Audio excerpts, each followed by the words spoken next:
कहानी उन आम घरों की है जहां खाने वाले तो कई, लेकिन कमाने वाला एक मर्द ही होता है। बावजूद इसके उससे उम्मीदें कम नहीं होती। देखिए जी, सामने वाले वर्मा जी कैसी अच्छी तरह से सफाई करते हैं छुट्टी वाले दिन अपने घर की, और एक आप हैं। अरे यार, उनके पास कार है, ऑफिस पास में है और हफ्ते में 2 दिन की छुट्टी होती है, तो फर्क तो पड़ता है ना। मेरी तो शादी ही गलत हो गई। अरे कोई मस्त लड़का मिलता, कमाता भी, घुमाता भी, घर के कामों में भी मदद करता, लेकिन नहीं जी, हमारे वाले को तो कमाने से फुर्सत ही नहीं, और कमाई भी ऐसी कि कोई जरूरत पूरी ही नहीं हो रही है। सुनील बेचारा शीना को देखकर सोचता है कि शीना सही कह रही है। देखने में सुंदर है, घर का सारा काम कर लेती है, उसे तो कोई भी अच्छा लड़का मिल सकता था। क्या सोच रहे हैं? भागने का इरादा तो नहीं है? अरे नहीं मेरी प्यारी बीवी, मैं तो नहीं, पर डर है कि तुम नहीं कहीं भाग जाओ मुझे छोड़कर। शीला सुनील के मुंह से प्यार भरी बात सुनकर मुस्कुराती है। आप भी ना। सुनील एक दिन ऑफिस से घर आता है कि तभी शीना कहती है, सुनिए जी, वो मेरी सहेली आई थी, सारा दिन वो लोग यहीं थे, अब जा रही थी तो मैंने कहा नहीं नहीं, मेरे पति छोड़ आएंगे ना तुम्हें, तो रोक लिया मैंने। सुनील थोड़ी देर कुछ सोचता है, फिर कहता है, ठीक है, मैं कपड़े चेंज करके आता हूँ। अरे तेरे पति को तो लग रहा है कि अच्छा नहीं लगा। अरे नहीं नहीं, ऐसी कोई बात नहीं है, रुको मैं अभी उन्हें घर के कपड़े देकर आती हूँ। शीना अंदर जाती है जहां सुनील पलंग पर लेटा होता है। अरे क्या मजाक है, वो कह रही है कि आपने मुंह बना लिया।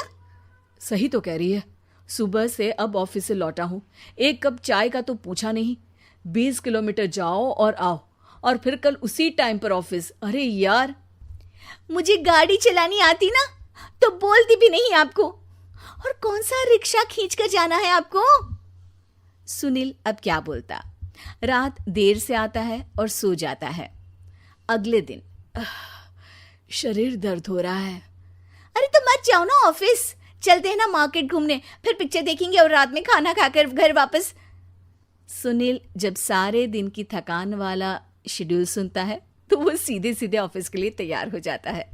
अब आए दिन शीना की डिमांड बढ़ती ही चली जाती है और सुनील उसको पूरा भी करता, लेकिन एक दिन, ए जी मेरा भाई आ रहा है, उसे 2 लाख रुपए की जरूरत है।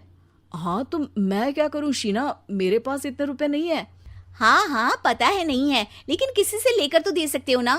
अरे मैं किससे मांगू, मेरे तो जानने में भी कोई नहीं है जिसके पास इतनी बड़ी रकम हो। तभी वहां शीना का भाई शीनू आ जाता है। जीजा जी कैसे हैं आप? अब मैं ठीक हूँ शीनू, अचानक इतनी बड़ी रकम की जरूरत कैसे पड़ गई? अरे जीजा जी, वो बिजनेस शुरू किया ना, तो उसके लिए पैसे की जरूरत है, काफी हो चुका है, थोड़ा पैसा बचता है तो मैंने सोचा आपसे ले लूं। अब देखो, मेरे ऑफिस में कुछ लोग हैं जिनकी सेविंग अच्छी है, मैं उन लोगों से बात करके देखता हूँ। सुनील ऑफिस से किसी से पैसे लेकर शीना को दे देता है। शीना वो पैसा भाई को दे देती है। 2 महीने बाद, अरे यार शीना, वो ऑफिस वाला आदमी अपने पैसे मांग रहा है, कैसे दूं? अपने भाई से बोलो ना पैसे दे दे। अरे हाँ हाँ दे देगा, कहाँ भागा जा रहा है, आप उनको बोल दो कि दे देंगे। थोड़े दिन बाद, शीना, वो आदमी मुझसे आज भी पैसे मांग रहा था यार, मैं तंग आ गया हूँ, ऑफिस जाते ही सामने उसका चेहरा दिखता है, क्या बोलूं, बार बार पैसे मांगता है। अच्छा मैं शीनू को फ़ोन लगाती हूँ, बात करके देखती हूँ। शीना भाई को फ़ोन करती है, लेकिन वो फ़ोन उठाता ही नहीं। लगता है भाई कहीं ऐसी जगह है जहाँ नेटवर्क की समस्या होगी। सुनील अगले दिन दोपहर को ही घर आ जाता है। उसका चेहरा उतरा और परेशान सा होता है, वो रोने लगता है। अरे क्या हुआ जी, आप इतना परेशान क्यों हैं? सब ठीक तो है ना? अरे नहीं शीना, कुछ ठीक नहीं है, मैं ठीक नहीं हूँ। तुम्हारे भाई के लिए मैंने जो पैसे लिए थे, उस आदमी ने आज भरे ऑफिस में सबके सामने मेरी बेइज्जती कर दी। सबके सामने आज मैं कर्जदार बनकर खड़ा था। मैंने हर वो प्रयास किया घर चलाने के लिए जो मैं कर सकता था, लेकिन अब नहीं होगा। वो फिर रोने लगता है। अरे आप तो औरतों की तरह रो रहे हैं, मर्द हैं आप। क्यों, आदमी के सीने में दिल नहीं होता, या फिर वो इंसान नहीं मशीन होता है? अरे मैं थक चुका हूँ शीना, तुम समझती क्यों नहीं? मैं भी शारीरिक और मानसिक रूप से थकता हूँ, मैं भी आराम करना चाहता हूँ, सुकून चाहता हूँ। मैं अब कुछ नहीं कर सकता। कुछ नहीं। वो बैठ जाता है। शीना पति को हैरान परेशान देखकर चुप हो जाती है।